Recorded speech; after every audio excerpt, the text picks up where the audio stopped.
एक दिवसाचा पांडुरंग. पंढरपूर येथील पांडुरंगाच्या मंदिरात दोडीबा नावाचा भक्त नियमितपणे झाडण्याची सेवा करत होता. तेव्हा त्याच्या मनात विचार आला की विटेवर उभा राहून रोज हजारो लोकांना दर्शन देत असणाऱ्या पांडुरंगाचे पाय नक्कीच दुखत असतील. म्हणून एक दिवस त्याने पांडुरंगाला विचारले, देवा, तू आमच्यासाठी सारखे उभा असतोस. तुझे पाय दुखत असतील तेव्हा तू आता विश्रांती घे. मी तुझ्या जागी उभे राहण्याची सेवा करेन. त्यावर पांडुरंग म्हणाले, ठीक आहे, पण तू तेथे उभा राहून कोणालाही काही सांगू नकोस. काहीही झाले तरी बोलू नकोस. फक्त हसत उभा राहा. पांडुरंगाचे हे बोलणे धोडीबाने मान्य केले व दुसऱ्या दिवशी सकाळी तो पांडुरंगाच्या जागी उभा राहिला तेव्हा भक्तांचे येणे सुरू झाले. श्रीमंत भक्त म्हणतो, देवा, मी लाखो रुपयांची देणगी दिली आहे. माझ्या व्यवसायामध्ये भरभराट होऊ दे. त्यानंतर तो श्रीमंत भक्त तेथून निघून गेला. पण चुकून तो आपले पैशाचे भरलेले पाकीट तेथेच विसरला. पण देवाने काहीच न करता फक्त उभे राहण्याचे सांगितले असल्याने धोडीबा त्याचे पाकीट त्याला परत देऊ शकला नाही. त्यामुळे तो भक्त हसत उभा राहिला.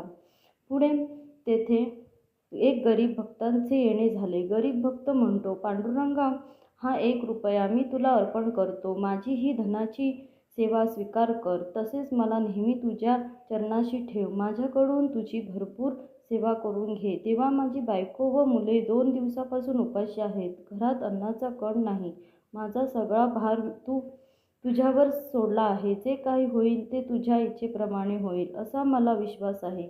असे म्हणून तो भक्त आपले डोळे उघडतो तेव्हा त्याला तेथे पैशाने भरलेले पाकीट दिसते. तेव्हा देवाचे आभार मानून तो ते पाकीट घेऊन जातो व आपल्या उपाशी बायकोला, मुलांना व इतर गरीब लोकांना अन्न देतो. धोडीबा काहीच न बोलता हसत उभाच असतो.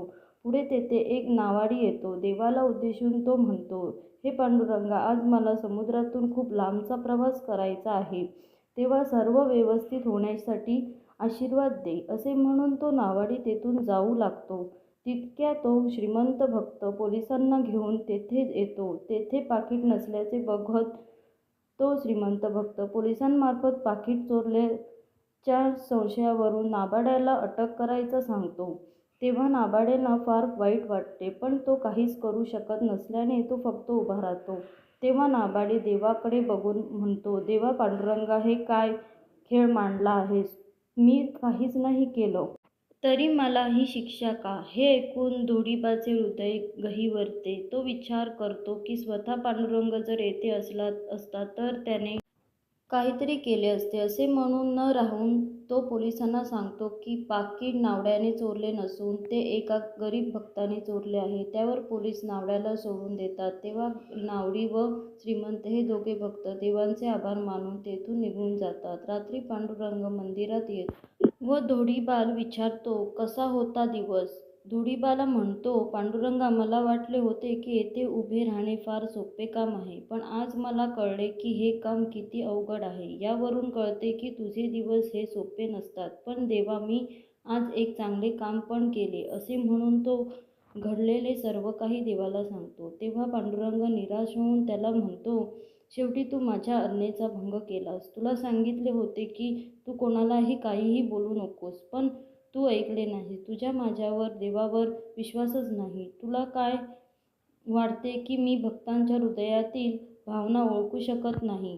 धोडीबा मान खाली घालून उभा राहतो. पांडुरंग पुढे म्हणतात, अरे, त्या श्रीमंत माणसाने दिलेल्या देणगीतील पैसे हे चुकीच्या मार्गातील आणि भ्रष्टाचारातील होते आणि त्या पैशाच्या बदल्यात त्याला व्यवसायामध्ये माझ्याकडून भरभराट हवी होती. त्यामुळे पाकीट हरवण्याचा खेळ मला करावा लागला, जेणेकरून ते पैसे चांगल्या मार्गाला वापरून त्याच्या पदरातील पापांचा साठा कमी होणार होता. त्या गरीब भक्ताकडे फक्त शेवटचा 1 रुपया राहिला होता. तरी देखील श्रद्धेने व भक्तीने त्याने मला तो अर्पण केला. म्हणून पैशाचे पाकीट मी त्याला दिले, कारण तो सर्व पैसे फक्त गरीब लोकांसाठी वापरतो. आणि त्याने तसेच केले. पांडुरंग, त्या नावड्याने काहीही चुकीचे केले नव्हते, पण तो समुद्रामध्ये लांबच्या प्रवासाला जाणार होता. तेथील वातावरण आज खूप खराब आहे. मोठमोठ्या लाटा जोराने वाहत आहेत.